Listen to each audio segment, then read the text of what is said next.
বিএনপির নাম ভাঙিয়ে অপকর্ম করলে ব্যবস্থা। এমপি আবুল খায়ের ভূঁইয়া। দেলোয়ার হোসেন পাটোয়ারির পাঠানো প্রতিবেদনে দেখুন বিস্তারিত।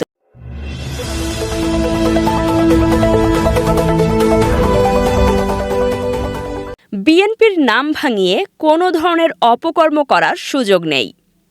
কেউ যদি দলের নাম ব্যবহার করে অনৈতিক কর্মকাণ্ডে জড়ায়, তার বিরুদ্ধে কঠোর ব্যবস্থা নেওয়া হবে। দৃঢ় কণ্ঠে এমন হুঁশিয়ারি দিয়েছেন লক্ষ্মীপুর ২ আসনের নবনির্বাচিত সংসদ সদস্য আবুল খায়ের ভূঁইয়া। সোমবার বিকেলে লক্ষ্মীপুরের রায়পুর উপজেলার ৭ নং বামুনী ইউনিয়নের বাংলা বাজারস্থ ইউনিয়ন পরিষদ মাঠ প্রাঙ্গণে ইউনিয়ন বিএনপি এবং অঙ্গ ও সহযোগী সংগঠনসমূহের উদ্যোগে নবনির্বাচিত সংসদ সদস্য আবুল খায়ের ভূঁইয়াকে দেয়া গণসংবর্ধনা অনুষ্ঠানে এসব কথা বলেন তিনি।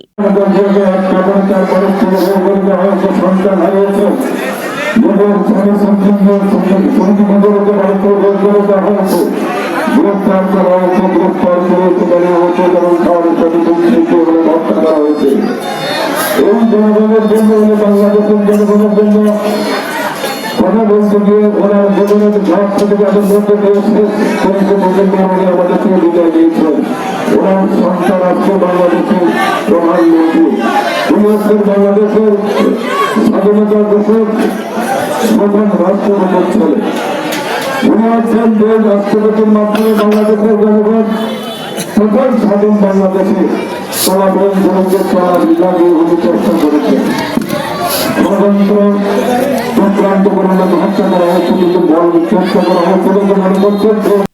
তিনি আরও বলেন, আমার নির্বাচনী এলাকায় কোনো ধরনের চাঁদাবাজি, মাদক কারবারি, মাদকাসক্ত কিংবা ইফটিজিংয়ের সঙ্গে জড়িত যে কেউ, সে আমার দলের হোক বা দলের বাইরের কেউ হোক, কাউকেই ছাড় দেওয়া হবে না।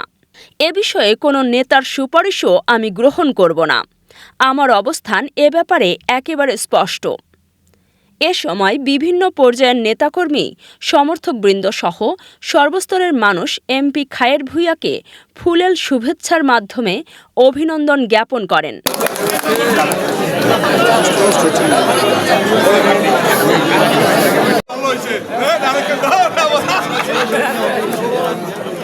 অনুষ্ঠানে উপস্থিত আরও ছিলেন রায়পুর উপজেলা বিএনপির সভাপতি নাজমুল ইসলাম মিঠু,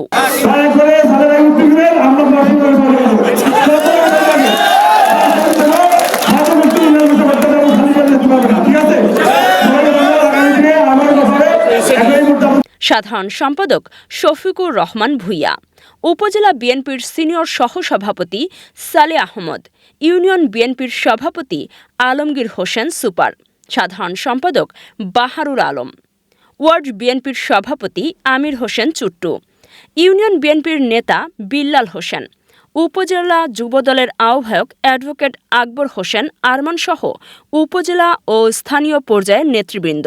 আমাদেরকে রোজা রাখতে হবে নাকি? যদি আমরা আজকে দাঁড়িয়ে পাল্লা ভোট দিতাম, রোজাটার দরকার ছিল? এক কবে সারা আমরা সবাই বলি নাউজুবিল্লাহ মিন জালিক।